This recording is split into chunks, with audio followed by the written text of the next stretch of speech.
That's one. Hold on. Prepare beer number 2. Energize. Success. That's beer number 2. Prepare manual transportation. Energize. Yes, I made it. Okay. Success.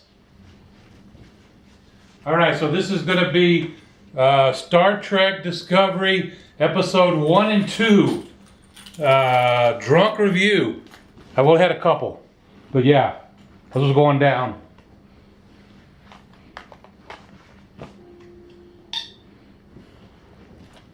All right, so it starts off with them doing Star Wars shit. All right, I fucked it up. Hold on. Might help if I wasn't drunk. No, it's not on Netflix. So they start off on a Star Wars type planet, right?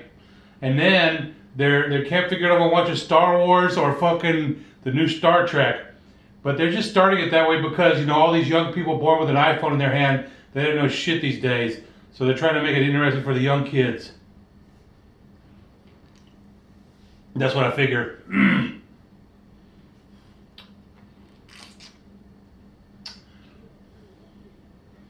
All right, I have to edit that part out. Hold on. Get your belly out of the way, Captain Landry. All right. So they start off Discovery, and she's on this ship with everybody that has no Star Trek morals. They don't act like Star Trek. They act like assholes. Like if they invented Star Trek all of a sudden and they started it, then everybody would be an asshole. This is not the next generation Star Trek. This is not the original Star Trek. It's not Deep Space Nine. It's not Voyager. It's not even the fan film Star Trek. They have no respect for each other. They all act like assholes. Like their relationship, I don't believe that they've been together for 7 years. If they were captain and first officer for 7 years, then they would be easier going with each other. They're not acting like they've been together for 7 years. They're acting like they've been together for fucking 2 weeks. So I don't really believe it. And my first impression on episode 1.5, or otherwise known as episode 1 and 2, was that they threw it together real quick. And apparently Brian Fuller did these first 2 episodes, and then he, you know, was executive producer because he had other responsibilities, supposedly. I guess he wanted out. And so we've already reviewed the 3rd episode. The 3rd episode was better, more like Star Trek. Episode 1 and 2, not so much like Star Trek.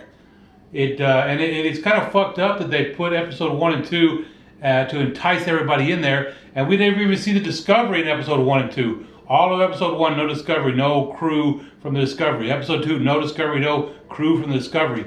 We just see her acting like a bitch, getting arrested for committing mutiny. They put her in jail, and then she really feels like she's got a fire on the Klingons, and she gets her captain, supposedly 7 years long friend, killed. That's fucked up. Then this guy comes along and takes her up to his ship and says, yeah, we can use you over here. And you know, it's more like Star Trek in the 3rd episode, but this is episode 1 and 2. I'm kind of disappointed. I give it about a 3 or a 4 out of 10. 10 being the greatest. Episode 3 was like a 6. Episode 1 and 2, not that great. Also, that spacesuit is not the right. It's too far advanced. Looks like they got a Voyager spacesuit right there. All right, so highly disappointed. If it wasn't for free, they wouldn't have hooked me in. Okay, I'm a big Star Trek fan, obviously, so they would have hooked me in. But yeah. If you're not a Star Trek fan, I don't think you're going to like it. Okay, well, that's about it. I say stick with it a little bit longer. Landry over and out.